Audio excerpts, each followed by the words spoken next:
Yeah, you can share your screen so that you'll get to know how the object input stream. It's similar to the one which you learned for the streams part. So you can create a new class or object input stream and output stream. So OIS or something which makes sense. Any class name.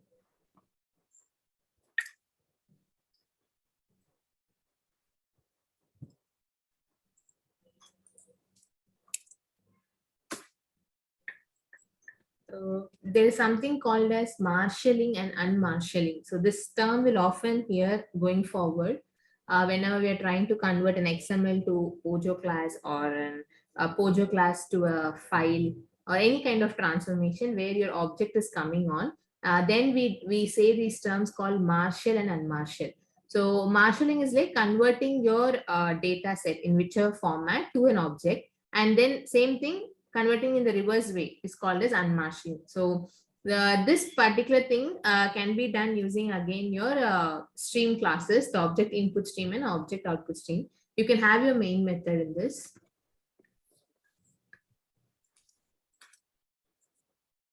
Yeah.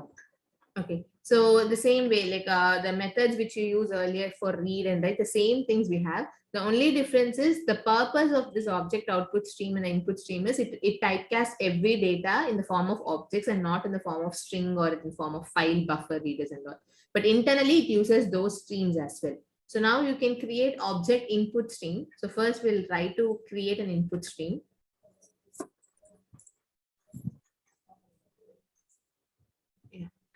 It's a normal way how you create a reference. Yeah, and here again you can observe there's an input stream class. So you can either give your file stream or file input stream. However, whichever input stream you want, you can still pass in that. So let's go with normal file input stream. It's again byte stream, the first which we learned. So you can just go with file input stream. And if you have any text file already with some data, you can just pass that path if you have that.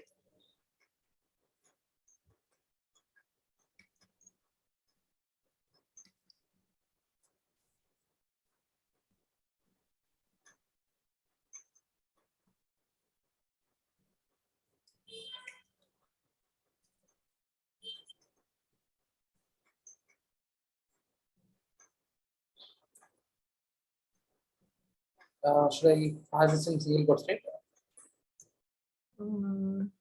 Just give, yeah, you can just have it in a path, so it would be easy. You can just pass that name. Yeah, okay, if this is also fine, you should have double quotes.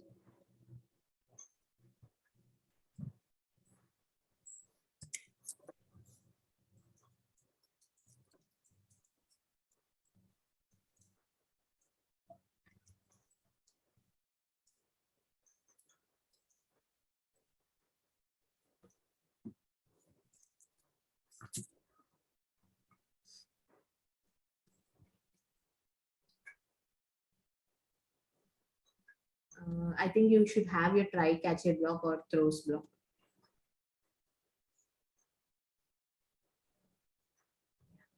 So you have created your input string. So now in the object input string, before writing something, let's create a Pojo class. So create any Pojo class. In the same path, you have one Pojo class. If you all have already, you can just reuse that. And make use of the student, right? Yeah, just try to have three types: a Boolean and normal string, and then a date type. So we haven't come across date so far. So we'll see that also today. We'll create a new class. Yeah, create a new class. This class is for which object? You can have any name. We're just going to have three attributes. It can be anything. You can have any naming.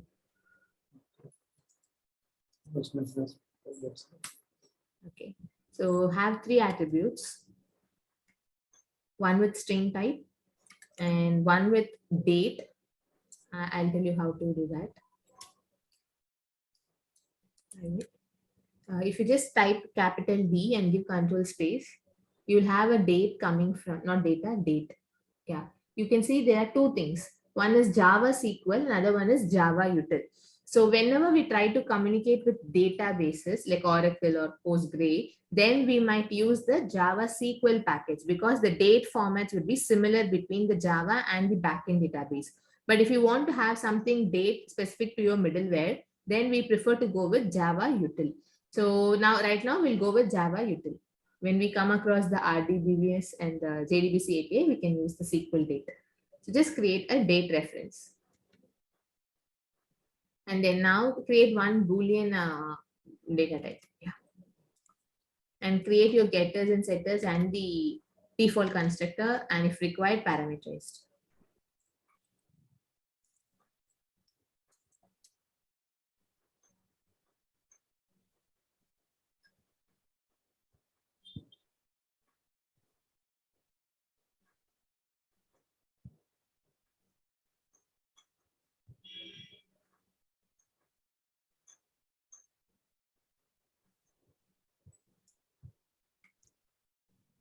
Okay, so we are going to write some data and then read the data. We are going to do quite little opposite this time because we are writing an object first to a file. So what we do is, once you're done with this, Generate constructor. yeah, you can just generate. And now can you go to your object stream class?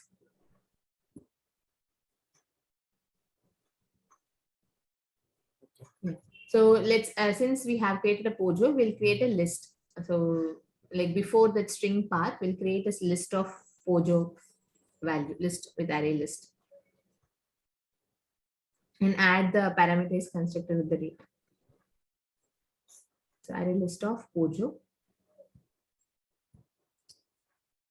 The reference name equal to create the object.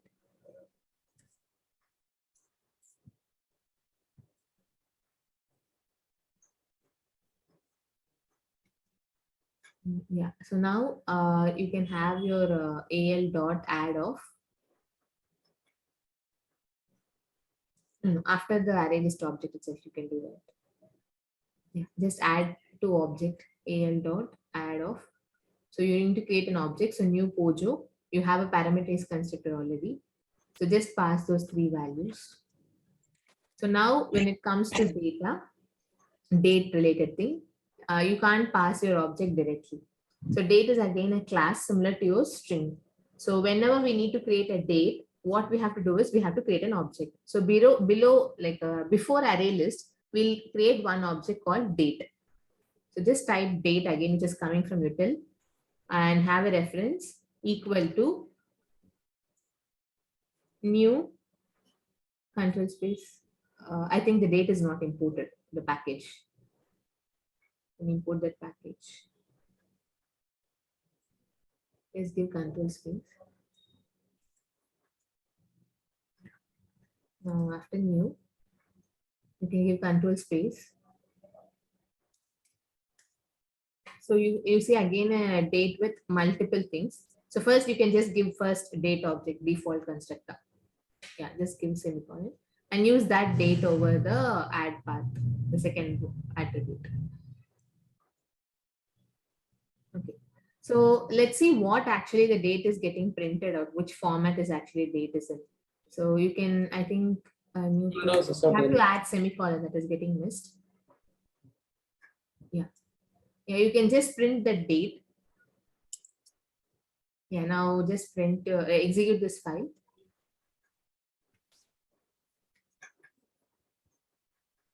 Your Pojo is not saving. Okay, fine. We have to complete that output string. That is fine. So if you see the format of the date, the first line which is getting printed, you see Monday, Feb 07 with the time frame and the zone and then the year. So the format is little different than the usual way we read or which we store in the database. So this would be the structure which has been provided by the Java system by JVM. So whenever we need to format our date, there's again a class called date formatter. So you can just after date, can you just like after sysout, you create a date formatter class. So just date format, you will have a Java text package. Just click that, create a reference equal to new and give control space. So you see, this is an interface. You can just open the date format class. Can you just open the date format? Yeah. So if you see, this is an abstract class. So abstract class and interface, you can't create your objects. So you can only create to the child classes. So what are the child classes of this date format? So if you see on your left side of the package structure, you see something in the below, simple date format. Can you open that? The last from last second file. On your left side in the same hierarchy, simple date format from last. Yeah, open that. Yeah, scroll down.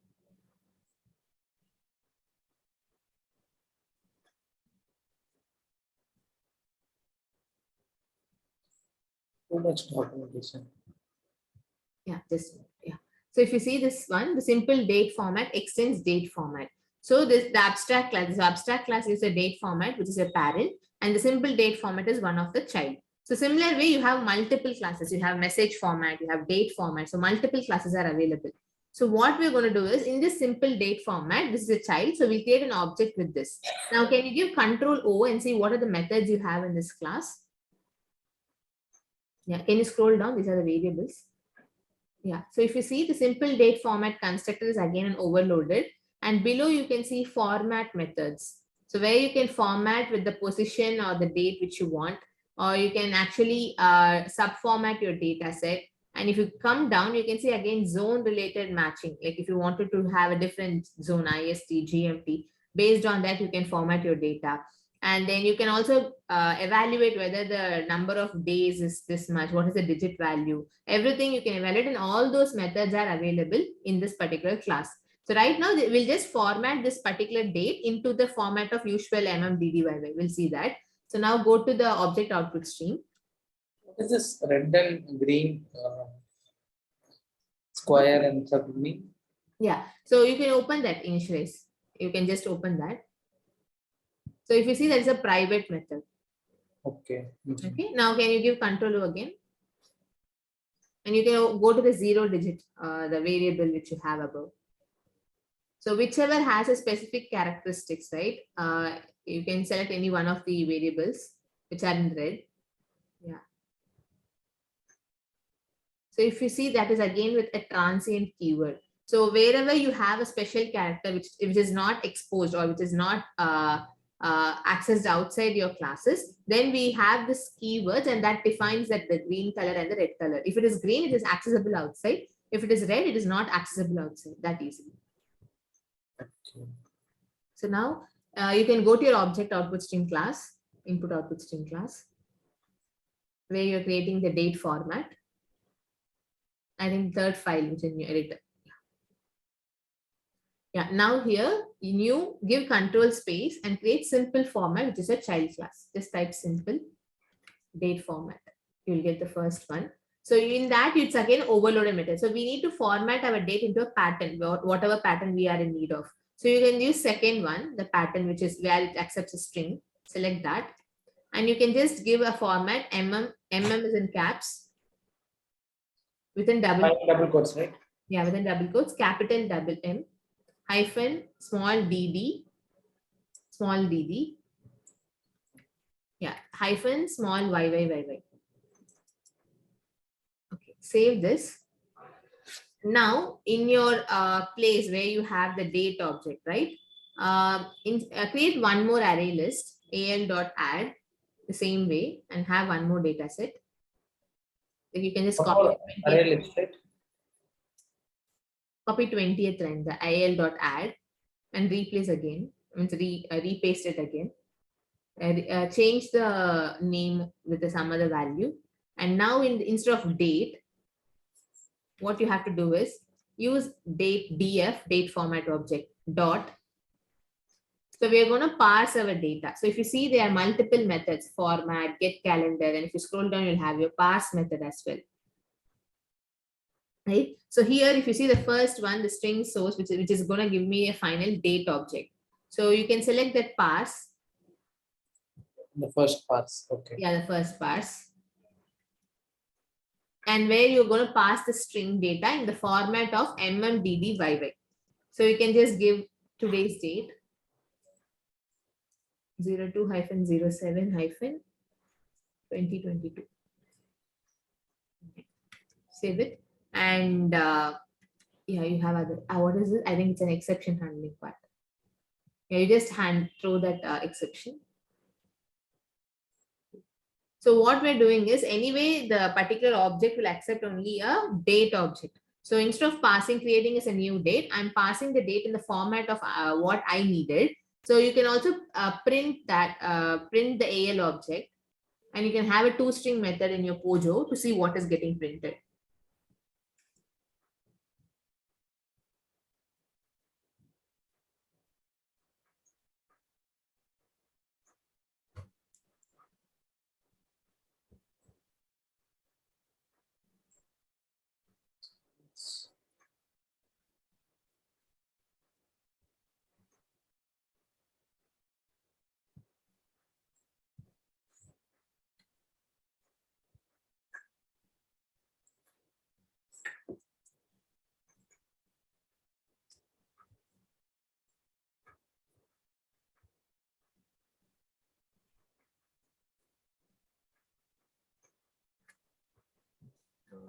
You have created your toString?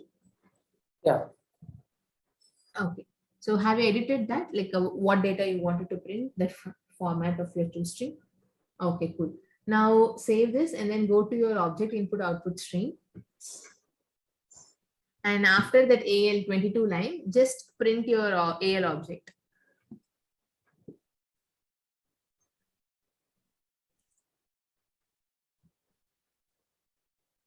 Yeah, and now again execute your file.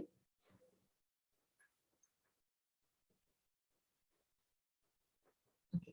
So if you see the first one, it is Feb 7, 20, 30, 40, IST 2022. And if you see the second value of your AL, it is like in a different format, 7, 0, 0, 0, 0, 0, 0, IST 2022, because you have formatted your data only with respect to your MMDDYY, because you didn't parse any other time related information in your parse part. You just gave the month, date, and year. So what happened when we are printing it in form of date structure, it got only the month, date, and year and not the time related values. So you are getting everything with defaulted as 0. So when do we go for parse?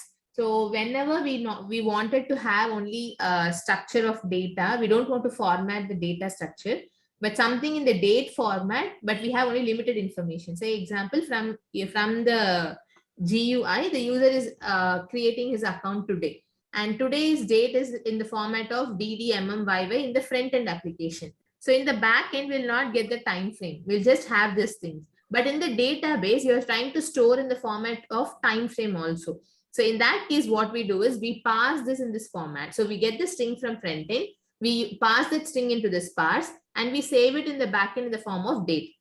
So all the time values will be defaulted. Not if you are pretty sure that you wanted to have the time frame also for each transaction, then you would be giving the format method. So we'll see how to do the format part using the format method. So now can you go to the format method of simple data format class and see what is actually happening there?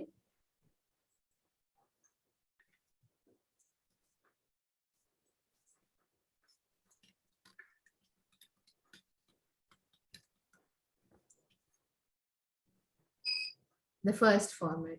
You can go there. So if you see that there is something called date. So you're going to pass some date and the where you wanted to have and what you're going to do with. So let's try with the one format of data formatting. So let's go to the object output stream again.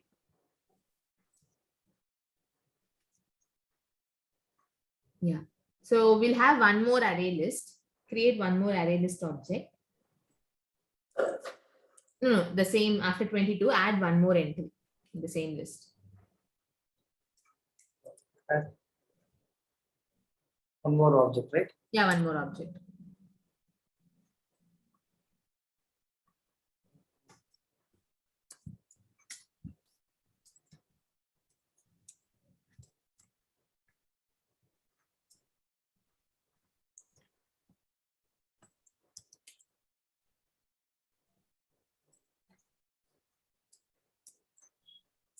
So for date, Should I use format this time?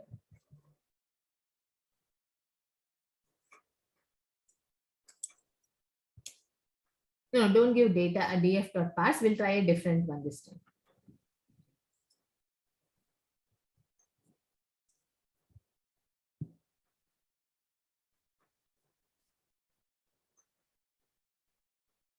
So now what you have to do is, no, we don't need data format. We need a different class. So you can remove that instance. So now go like after line number 19. So we are going to create something again, data format. So have again a same class date format. Create one more instance. Have df1 something equal to. So in this date format, what we are going to do is, we are, instead of giving new simple data format, we are going to use the methods of data format class itself. So now just instead of new, have date format. It's a static method. So you have to fetch it from the same class. Date format dot. And if you see, there are multiple get date instances. And if you study, read that description, it gets the data formatted with the default formatting style for the format local. So you can just go and click get data instance. And yes, and just print that and see what is actually getting printed in df1.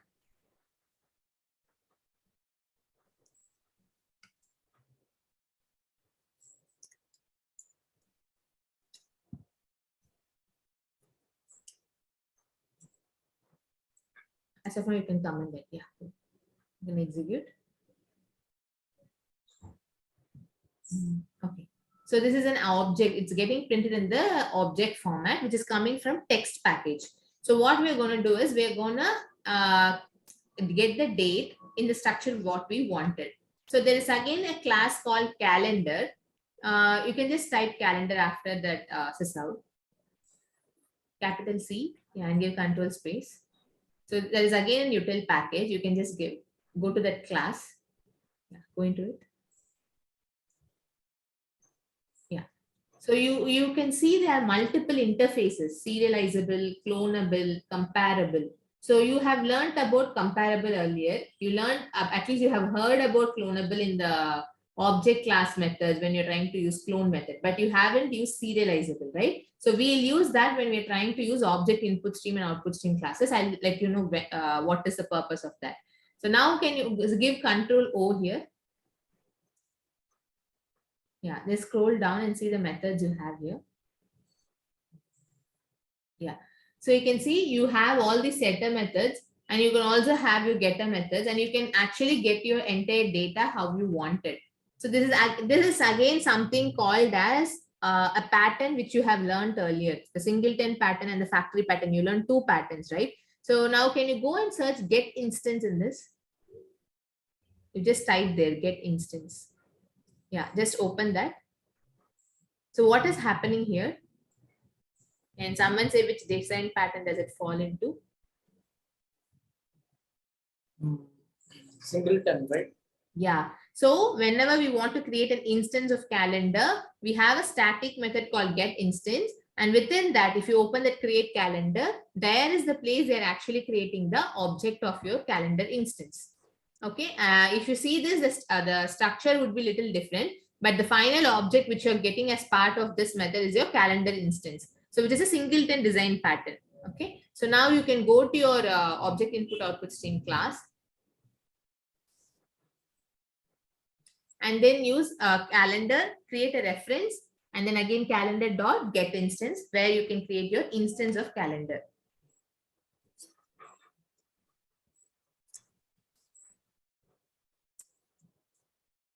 Yeah, you can just print that calendar object again and see what is getting printed.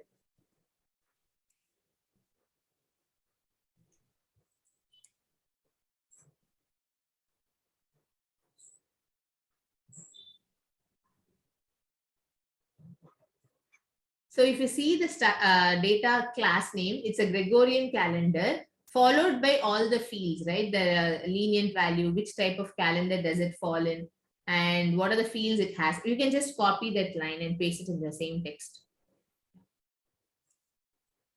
How to change to the previous view? just to see what attributes you have. Oh, again, it's actually getting entered. Okay, cool.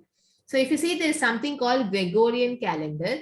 And if you scroll to your right, you can see the zone and you can see the other fields, like which time zone does it fall into, and all the like whether it's a daylight saving or not. So whenever we are in need of like daylight saving calculation to save in, or you're doing some payment transactions or some type of bad job things, then you might need this daylight saving category.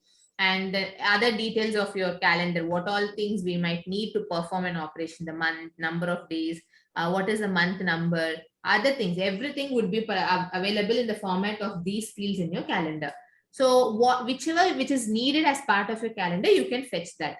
So right now we are just gonna get the particular date alone. So we don't need the entire list. So we'll just use calendar in the same sysout. You just print cal dot in 24 line, cal dot get time. Can you see for the method get time?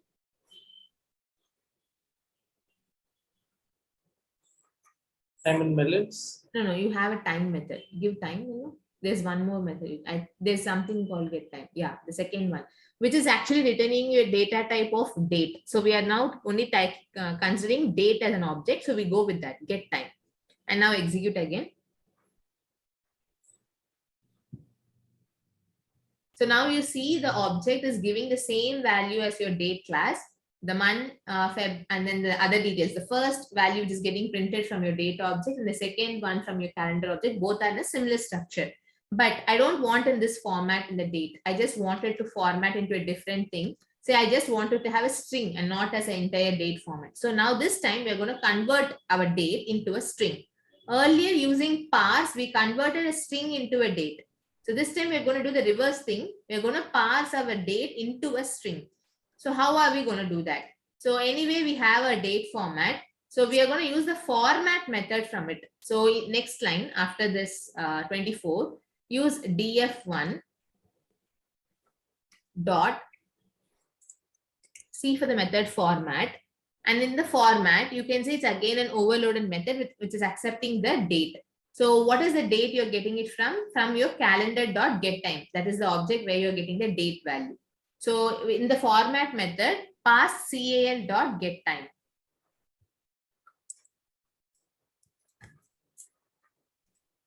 Okay. So now just copy the entire 25 line and paste it in your line number 34 where you have your date object.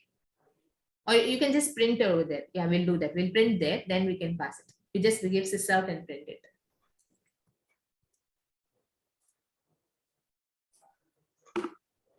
DF1, right? Yeah, just you print the DF. You can just assign it to a string. You can't get DF1. DF1 is a date format. So assign this format method to a string. Yeah, and just print that S. Yeah, now execute it. So what happened here? You got your data in a formatted structure of 07-Feb-2022. So earlier the data structure was in a different thing. Now this has been formatted. But the question again here comes is I haven't given the formatter like how it has to format. I haven't given anything. So how is actually it is getting formatted into this format? So there are multiple ways you can format your data. You can use your date format class. There you're using get date instance, right? So that is the reason whenever you're trying to format, it is formatted into date hyphen month in 3 letters hyphen the year with y. If you want a different format structure, you can actually create your own formatter. Like in the line number 20, you can create your own format and print it. So what we'll do is after line number 20, copy the line number 25 and repaste it again after that. Like after this is out. Instead of df1, can you give df? No, have it. Okay, you're overriding it. Okay, cool. Just give df and print your S object again.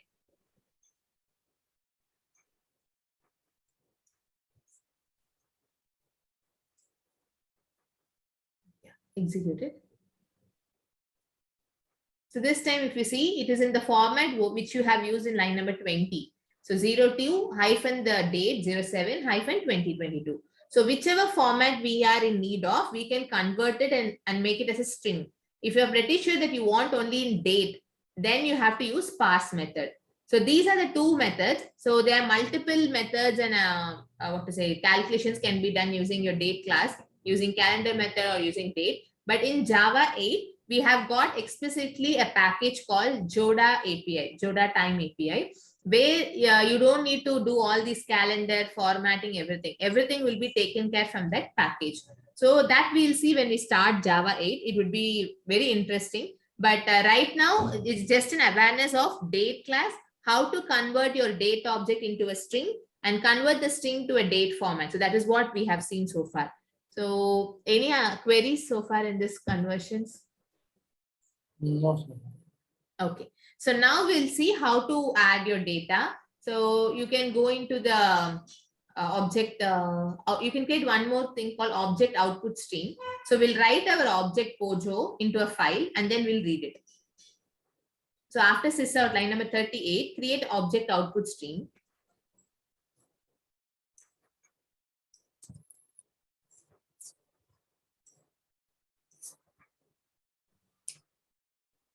Yeah.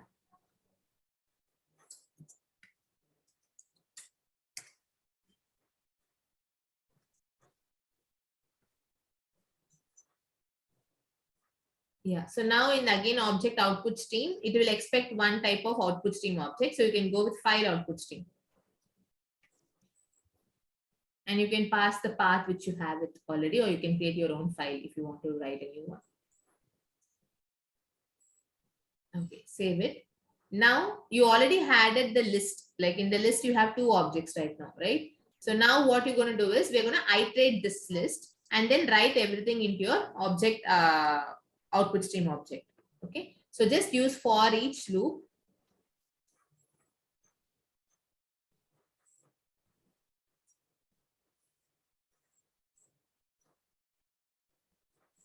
Okay, within that, use your instance object output stream instance OOS dot write. And if you just a minute, if you just give type write, you will see multiple methods like write, write boolean, write byte, write caps, write double. Can you scroll down again in the write method itself? So there's something called write object. Okay. So since we are using our own Pojo class, it will not fall into any of the other data types. So we have to use write object and pass our own object there. So use write object.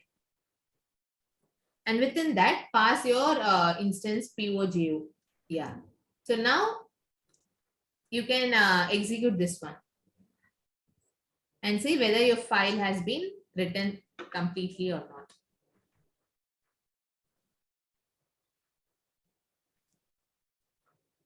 So what is the thing you're getting? Exception. What is the exception? Not serializable exception. Okay. Now click on the line number 44. Yeah, go to the write object method. Okay. So can you scroll up to this class, near the class? The class name where you have that. Yeah, a little down. Yeah. So here, if you see this extending that output stream, which implements object output and objects. Can you go to that object output? Yeah. Go to the data output, which is your topmost class. So in this particular interface, what we're trying to do is we're going to convert everything into an object and write it into this file.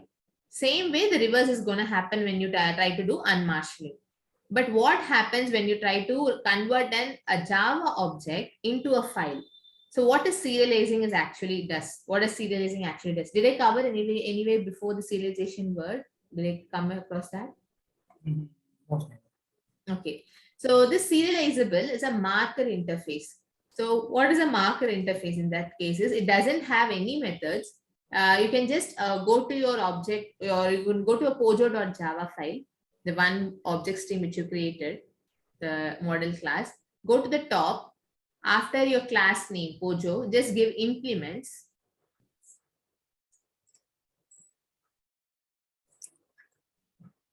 And type serializable. C.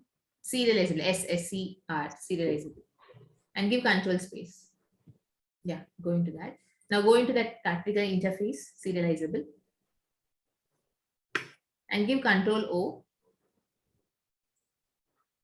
Do you have any methods here? No. No. So, and if you see that this particular serializable doesn't have any methods, that is what we call it as marker interface. It's like just we are marking it as an interface, but it is not giving you anything, nothing, no use of having it. But why do we need to still have the serializable as an interface in your Pojo classes? It's something very commonly asked. Why? Because whenever we are transforming our data, the data would be mismatched because it's an object, and to handle that serialization part internally, all your whatever attributes, whatever data type, whatever modifiers it has, entire things would be handled in your JVM when you just use your interface serializable. So it will consider that your data is so confidential, and you have to consider transforming has to be very clean even from one source to other source, and there shouldn't be any mismatch. So to do that particular kind of transactions, we always declare this implement serializable in your Pojo classes. So this is kind of like what to say, and a prevention. Whenever we are transforming our data is not getting breached. That is the only purpose we use this. And this, along with this interface, we have something called serial version ID. So whenever you're transforming, that would be a static final value. So you can go to pojo.java, save that file. You will get a warning. Okay, if you see on the left side of the line number 6, you see a warning. Then if you read that, it is telling that the serializable class should have some kind of version ID. So what this version ID does is, whenever you're trying to transform your data set from one source to other, it will consider this serial version ID as a unique ID. So though the data is being encoded into different structure, since it is serialized, it will actually make sure that the data is not missed in anywhere else. So that is the purpose we have the serial. You can have a static value as one long, it's a long value. So you can just have a default 1L, or you can generate dynamically, because if your data is very much secured, you can make it a dynamically also. So you can have a generated version. So none of the attackers can identify what was the generated ID. Most of the developers would end up with a default one, but I would prefer you to go with a dynamic serial version ID. So it will not help you in leaking out your attributes of this particular Pojo object. So it will be in an encoded format. Now save this file. So the basic purpose of the serializable is a marker, and this doesn't have any methods. Only the objects which are marked with serializable can be used under object output stream and object input stream. Now, can you go to the serializable interface dot class, the last file in your editor, the last file. Yeah, and scroll down. You can see in annotations, right, above the interface, object output stream, input stream, object output, input, and there's also one more thing called externalizable. We'll see that interface also soon. But these are the 5 interfaces which actually, classes which can use the serializable. And if they're not used, you'll end up with an exception which you saw right now. So that is the reason you need to consider the serializable part very much whenever you're doing such kind of file readings or writings, or you're transforming your object structure data, or you're trying to write your object into a CSV file or something kind of these things. You have to make sure that you are implementing your serializable to that Pojo class. So now can you go and execute your file again?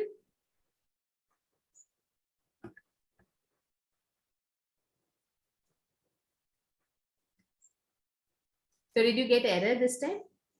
No. Yeah. So now go to the file and see whether your data is being in place.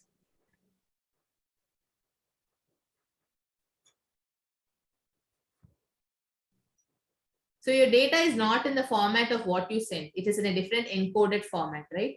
So you have util.date and you have some other data. So nothing is in readable format. So it is serialized. So now how do you read that from your file, and how do you get the actual value which was in your object? So that we're going to see now. So you have already created object input stream, right? So can you just uncomment it?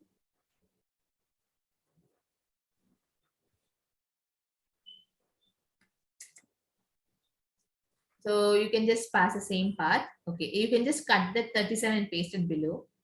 Okay, yeah, that is also fine. Yeah. So here I will start reading it. Yeah, just cut the 37 lines so you'll get to know the connectivity, how it is happening. Yeah, paste it. After that, OIS dot. And again, this is an object you're going to read. So search for a read method with object.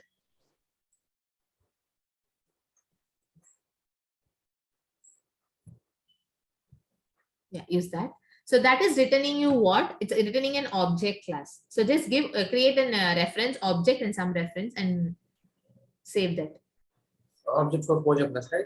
No. The read object is not Pojo. The read object is giving you the top class read object class, right? It's not giving you Pojo class. So you have to create an instance of object class.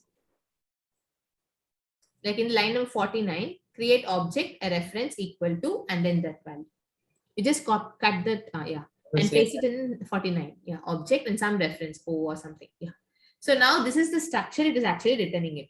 But the object which you are looking for is pojo.java. So that is the issue. You need to do your typecasting.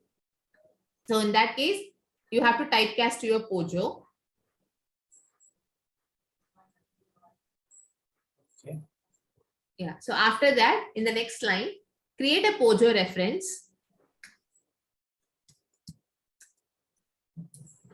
equal to typecast your Pojo with the object obj. So, Within the bracket, you have to pass your class name. No, the class name. Class name of Pojo. That is the one you're finally ending up, right? So Pojo is your typecaster. No, class name. I have to pass class.